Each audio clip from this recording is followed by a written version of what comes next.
जी माता जी, आदेश। आशा करता हूँ सब ठीक होंगे। चलो आज एक सफर में निकलते कोशिश करते हैं। माला है ना, माला मन से लड़ने पड़ी,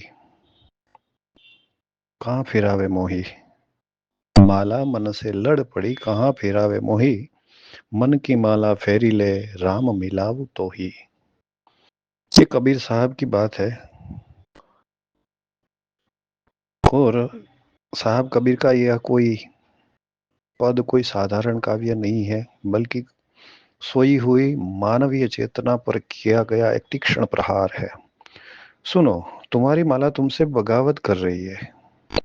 वह एक लकड़ी का टुकड़ा जिसे तुम बेजान समझते हो, वह तुम्हारी मूर्छा पर अट्टहास कर रही है। क्योंकि तुम्हारी चेतना सोई हुई है, वह थक गई है तुम्हारे हाथों के इस यांत्रिक घर्षण से। तुम हाथों में माला घुमा रहे हो और समझते हो कि भक्ति हो रही है।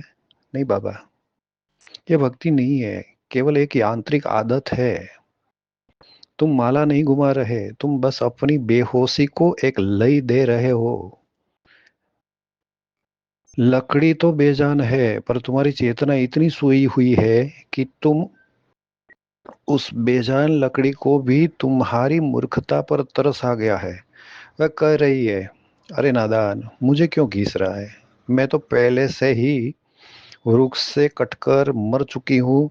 तू मुझे क्या मार रहा है। मारना है तो उस मन को मार जो तुझे चारों दिशाओं में नचा रहा है। अंगूठा माला के मणकों को धकेल रहा है, खींच रहा है। और बुद्धि, वह तो मुनीम बनी बैठी है, हिसाब लगा रही है। 107 नाम जप किए, मंत्र जप किए, 108 किए, एक माला की, 10 माला की, आज का कोटा पूरा हो गया, वगैरह वगैरह। मन तो यहाँ है ही नहीं, वह बाजार में है, वह तिजोरी में है, वह वासना में है, वह गलियों में है, कोई इंसान में है, कोई वस्तु में है, कहीं भटक रहा है। परमात्मा हाथ की सफाई का खेल नहीं है, याद रखो। तुम ईश्वर को प्रभावित करने की कोशिश कर रहे हो, जैसे वह कोई भोला भाला सम्राट हो जो तुम्हारी गिनती से खुश हो जाएगा। नहीं, परमात्मा तुम्हारी गिनती में नहीं, तुम्हारी शून्यता में उतरता है, याद रखो। साहब कबीर के वचन तुम्हें हैरत में डाल देंगे, क्योंकि उनकी वाणी तुम्हारी तथाकथित उपदेशकों से मेल नहीं खाती।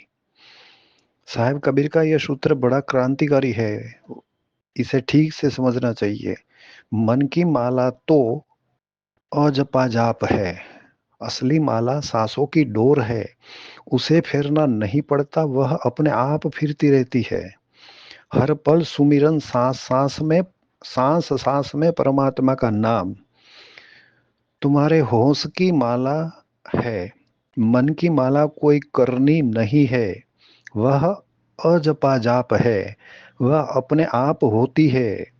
जैसे सांस चलती है बिना प्रयास के, सांस भीतर आती है बाहर जाती है, उसे फेरना नहीं पड़ता, वह फिर ही रही है अपने आप।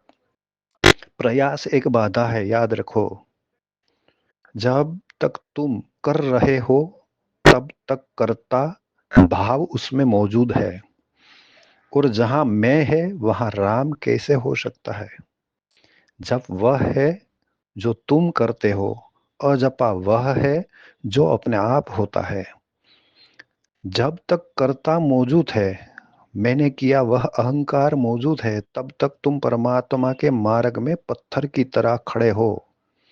जिस क्षण तुम गिर जाते हो, जिस क्षण मैं ढह जाता है, मैं मतलब अहम ढह जाता है, उसी रिक्ता में अनाहद नाद बजने लगता है। वही सुरति योग है। सुरति योग कोई अभ्यास नहीं, वह सुमिरन की अखंड धारा है, एक दिव्य ध्वनि है जो हर क्षण भीतर गूंज रही है। पर तुम उसे सुन नहीं पाते, क्योंकि बाहर बहुत बड़ा शोर है। आत्मा का परमात्मा से मिलन ही सुरति योग है। जब तक चेतना संसार में फंसी है, तब तक परमात्मा से मिलना कठिन है। जरा देखो उन ग्रामीण पनिहारी को, क्या अद्भुत नृत्य है उनके जीवन का। उसके सिर के ऊपर मिट्टी के घड़ों की एक पूरी मीनार खड़ी है, एक के ऊपर एक के ऊपर एक, ऐसे करके 3-4 घड़े लेके हाथ बिल्कुल स्वतंत्र है। मतलब उसने घड़े पकड़े हुए नहीं है, जैसे कि किसी उत्सव में झूम रहे हो। सहेलियों से संसार भर की बातें चल रही है, हंसी के फवारे छूट रहे हैं, ठिठोली हो रही है, पर भीतर भीतर एक दिया जल रहा है, अखंड होश का दिया। ऊपर संसार, भीतर केंद्र। उनका शरीर चल रहा है, जुबान बोल रही है, लेकिन उनकी आत्मा उस घड़े के केंद्र पर ठहरी हुई है। वे जानती है कि एक पल की बेहोशी, माने घड़े ऊपर से अपनी मन को, अपने आत्मा को हटाया, एक पल की बेहोशी और सब बिखर जाएगा। बाहर विक्षेप है पर भीतर सुरती है। यही तो योग का असली सार है। असली ध्यान वह नहीं जो एकांत गुफा में हो, असली ध्यान वह है जो बाजार की भीड़ में भी तुम्हारे भीतर एक दिया जलाए रखे। राम का अर्थ है जो ब्रह्मांड के कण कण में रम रहा है। राम वह आधार है जिस पर यह पूरा अस्तित्व टिका है। तुम उसे खोजने तीर्थ स्थानों में जाते हो। जब तुम्हारी बाहरी भाग दौड़ पूरी तरह ठहर जाती है, तब तुम पाते हो कि जिसे तुम पुकार रहे थे वह तो तुम्हारी पुकार के पीछे छिपी हुई एक ध्वनि थी। तुम जब कुछ नहीं होते हो तभी तुम सब कुछ होने की पात्रता पाते हो।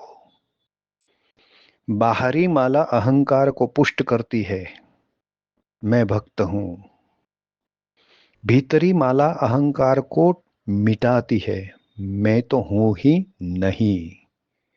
जहां मैं मिट गया, जिस क्षण तुम्हारी हर श्वास अजपा जाप की लय हो,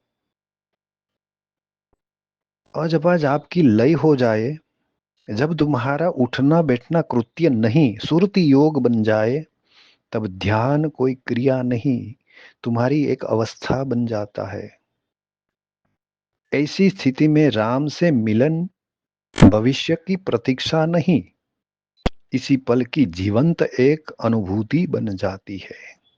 बस केवल मात्र जो पनहारी अपने घड़ों को उठा के लेके जाती है, उसको हाथ लगाना नहीं पड़ता है। क्यों? क्योंकि उसका मन है ना उन घड़ों के ऊपर है, उनकी आत्मा है ना घड़ों के ऊपर है। एक क्षण के लिए भी अगर उसका मन हट गया तो तुरंत ही वो चारों के चारों घड़े नीचे गिर जाएंगे, टूट जाएंगे।